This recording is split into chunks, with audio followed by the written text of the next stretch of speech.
कल एक माता ने प्रश्न किया था, अगर वो बैठी हो तो उठकर खड़ी हो सकती है। जिसने प्रश्न लिखा था कि मैं मंदिर में जल चढ़ाने के लिए जाती हूं और मेरा पति नहीं है, शांत हो गया। मैं तांबे के लोटे से जल चढ़ाती हूं तो वहां पर मुझे बहुत सारे लोग टोकते हैं, कहते हैं कि तुम विधवा हो, विधव्य हो, तो तांबे के लोटे से जल मत चढ़ाओ। अगर कोई माता वो बैठी हो यहाँ तो हाथ हिला सकती है जिसने वो प्रश्न लिखा था। अगर कहीं बैठी हो तो हाथ हिला सकती। मुझे कई लोग टोकते हैं कि तुम्हारा पति नहीं है, तुम तांबे के लोटे से जल मत चढ़ा। मेरा उस बहन को निवेदन है, मेरी जीजी, जिन्होंने तुमसे कहा कि तांबे के लोटे से जल मत चढ़ाओ, उससे पूछना कौन सी पुराण में लिखा और कौन से शास्त्र में लिखा और कौन से वेद में लिखा।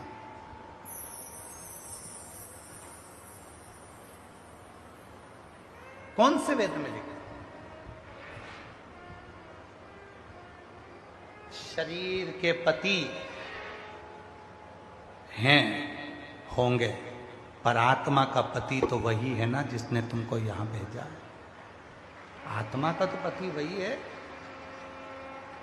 कुरुक्षेत्र के मैदान में से जो गीता निकली है वो गीता धरोंडा तक भी पहुंची है। उस धरोंडा की भूमि पर, करनाल की भूमि पर, दानवीर कर्ण की भूमि पर भी आपने स्मरण किया होगा गीता का।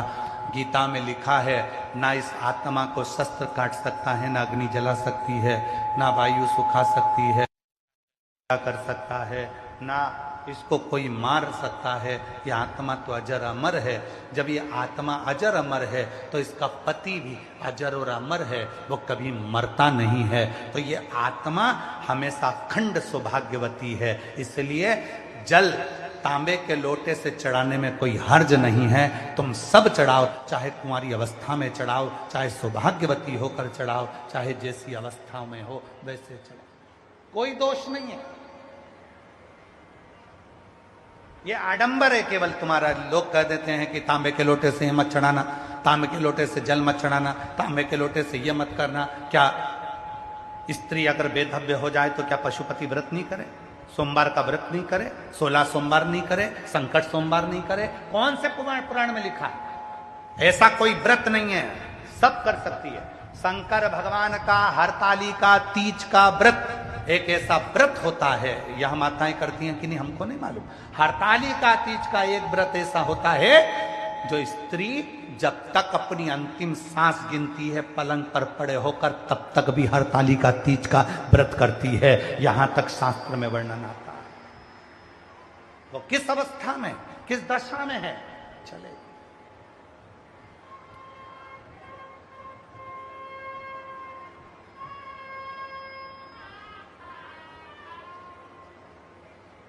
किसी ने कहा कि कपड़े बदलो, किसी ने कहा ना जाने कैसे कैसे कपड़े पहने रहते हो, ना जाने कैसे कैसे कपड़े पहने रहते हो, ना जाने कहां कहां होकर आते हो और भगवान के मंदिर में चले जाते हो।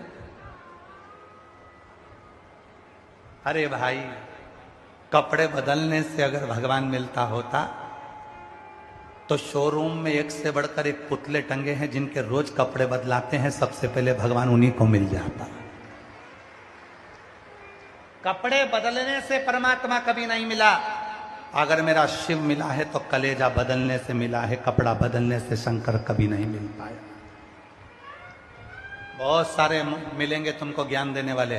कपड़े गंदे हो गए, तुम वॉशरूम गए, तुम वहां गए, तुम वहां गए, तुम ऐसे गए और तुमने उसी कपड़े पर भगवान को जल चढ़ा दिया, तुमने उसी कपड़े पर पूजन कर ली, तुमने उसी कपड़े पर भजन कर लिया, तुमने उसी कपड़े पर भगवान की भक्ति कर ली, तुमने उसी कपड़े में भजन कर लिया। अरे भाई, शिव महापुराण की कथा कहती है शिव हमारा पिता और माँ जगत जननी दुर्गा भवानी हमारी माँ। और ये बच्चा जो जन्म से ही गंदा है, जो जन्म से ही गंदा है, मनुष्य तो मरते दम तक उसके शरीर में मल और मूत्र रहता है, तो वो तो हमेशा ही गंदा रहता है। ये बच्चा उसका हमेशा गंदा है। उस माँ बाप को भी मालूम है कि मेरे बच्चे को गले लगाना है। कभी माँ बाप अपने बच्चे से ये नहीं कहते कि पहले नहा के आ फिर मेरी गोद में आ, पहले नहा के आ पड़ेगा। माँ कह रही है इसको स्नान कराओ पहले, फिर मैं इसको गोदी में लूंगी, इसको पहले स्नान करा के लाऊं क्योंकि इसने गंदगी करी थी, पहले इसको स्नान करा के लाऊं फिर मैं इसको पानी पिलाऊंगी। नहीं, माँ ये नहीं देखती कि तेरा कपड़ा कितना गंदा है, माँ ये नहीं देखती कि तेरा कपड़ा कितना गलत है। माँ ये देखती है कि बस मेरे बच्चे ने पुकारा है और मुझे उसको स्तनपान कराना है, दूध पिलाना है, मुझे गोदी में लेना है। उसी तरह परमात्मा भी ये नहीं देखता कि तुम्हारा कपड़ा कैसा है। परमात्मा तुम्हारा कलेजा देखता है, तुम्हारा दिल देखता है, तुम्हारा मन देखता है, तुम्हारा चित्त देखता है। वो ये नहीं देखता कि तुमने कौन से कपड़े पहने, कौन से कपड़े, किस कपड़े को तुम पहने हो, किस वस्त्र को तुमने पहना है। कई लोगों ने तो अपने प्रवचन में कह दिया अच्छे कपड़े पहनो तो भगवान को छुओ, और वो बुरे कपड़े पहने पहने अगर उसके प्राण छूट जाए तो भगवान को कब छुए, भगवान को कब भजे। अरे महाभारत में तो यहां तक कह दिया, श्रीमद् भागवत कथा में तो यहां तक कह दिया कि द्रौपदी तो रजस्वला धर्म से थी, 3 दिन का रजो धर्म द्रौपदी का था। उस दिन द्रौपदी अपने केस धोकर आई थी, रजो धर्म में द्रौपदी थी, और द्रौपदी उस रजो धर्म के समय पर भी भगवान को पुकार रही थी, तो भी भगवान आए और उसका चीर बढ़ाया। अर्थात हमारा शास्त्र, और कई लोग कह देते हैं रजो धर्म कैसे पड़ेगा, माँ के लिए इसको स्नान कराओ पहले, फिर मैं इसको गोदी में लूंगी, इसको पहले स्नान करा के लाऊं क्योंकि इसने गंदगी करी थी, पहले इसको स्नान करा के लाऊं फिर मैं इसको पानी पिलाऊंगी। नहीं, माँ ये नहीं देखती कि तेरा कपड़ा कितना गंदा है, माँ ये नहीं देखती कि तेरा कपड़ा कितना गलत है। माँ ये देखती है कि बस मेरे बच्चे ने पुकारा है और मुझे उसको स्तनपान कराना है, दूध पिलाना है, मुझे गोदी में लेना है। उसी तरह परमात्मा भी ये नहीं देखता कि तुम्हारा कपड़ा कैसा है। परमात्मा तुम्हारा कलेजा देखता है, तुम्हारा दिल देखता है, तुम्हारा मन देखता है, तुम्हारा चित्त देखता है। वो ये नहीं देखता कि तुमने कौन से कपड़े पहने, कौन से कपड़े, किस कपड़े को तुम पहने हो, किस वस्त्र को तुमने पहना है। कई लोगों ने तो अपने प्रवचन में कह दिया अच्छे कपड़े पहनो तो भगवान को छुओ, और वो बुरे कपड़े पहने पहने अगर उसके प्राण छूट जाए तो भगवान को कब छुए, भगवान को कब भजे। अरे महाभारत में तो यहां तक कह दिया, श्रीमद् भागवत कथा में तो यहां तक कह दिया कि द्रौपदी तो रजस्वला धर्म से थी, 3 दिन का रजो धर्म द्रौपदी का था। उस दिन द्रौपदी अपने केस धोकर आई थी। हम और आप संसार में जन्म तो ले लिए, पर किसके आश्रित होकर, किसके भरोसे आए।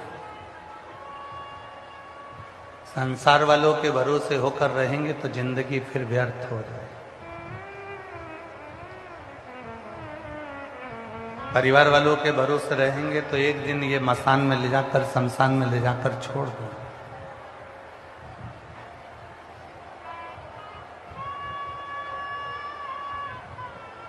दूसरों के भरोसे रहेंगे तो एक ना एक दिन हमारे जीवन को ये नरक बना देंगे।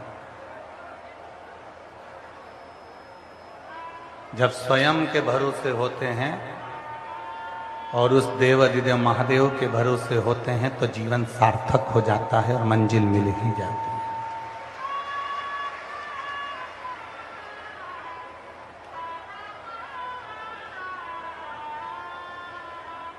आपको मालूम होगा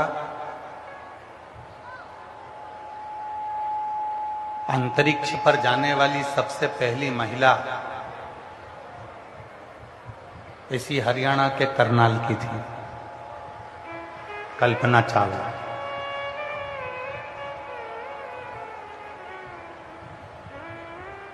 जो अंतरिक्ष तक पहुंच गई।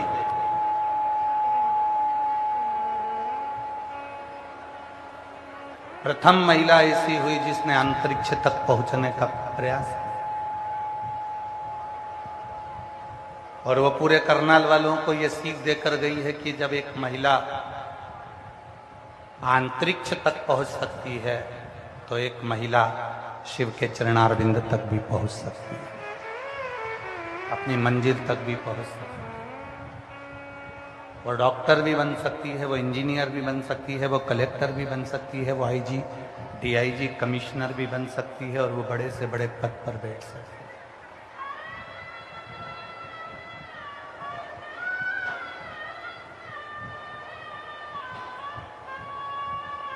हम दूसरे के आश्रित होकर जब तक जिएंगे तब तक हम दुख झेलेंगे, तब तक हमारी जिंदगी में दुख बना रहेगा। और जिस दिन हमने ये सोच लिया कि हम दूसरे के आश्रित नहीं, हम उस परमात्मा के आश्रित हैं और अपने विश्वास पर जी रहे हैं, उस दिन फिर दुख नहीं है, तकलीफ नहीं। दो चीजें होती हैं, एक होता है वरदान, दूसरा होता है आशीर्वाद।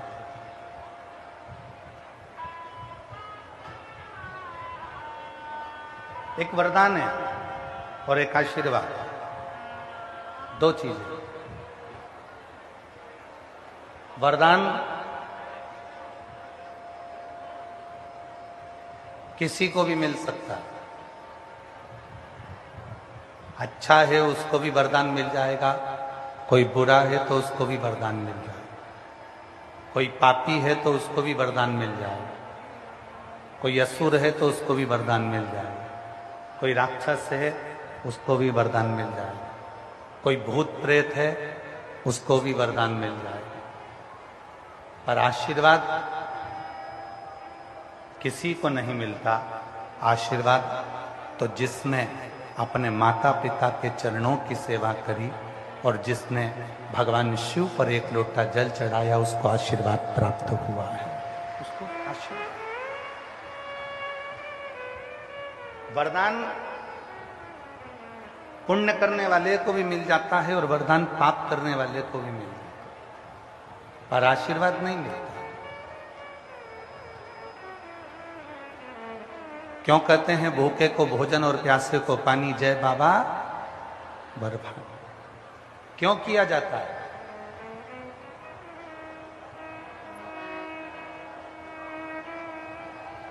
क्यों कहते हैं कि भूखे को भोजन, प्यासे को पानी, जय बाबा बर्फानी? इसका मतलब क्या है?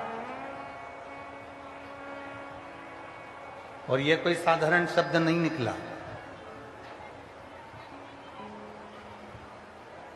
ये कोई साधारण शब्द नहीं है। कोई दुनिया का व्यक्ति आपसे पूछे कि भूखे को भोजन और प्यासे को पानी, जय बाबा बर्फानी, और केवल एक माँ है, भगवान शंकर की अर्धांगिनी धर्म पत्नी माता पार्वती, जिनको लोग अन्नपूर्णा भी कहते हैं।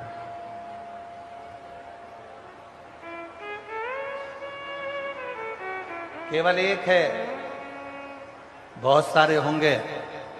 कोई कहेगा ये द्वारका के नाथ हैं, कोई कहेंगे ये जगन्नाथ है, कोई कहेंगे ये बद्रीनाथ हैं, कोई कहेंगे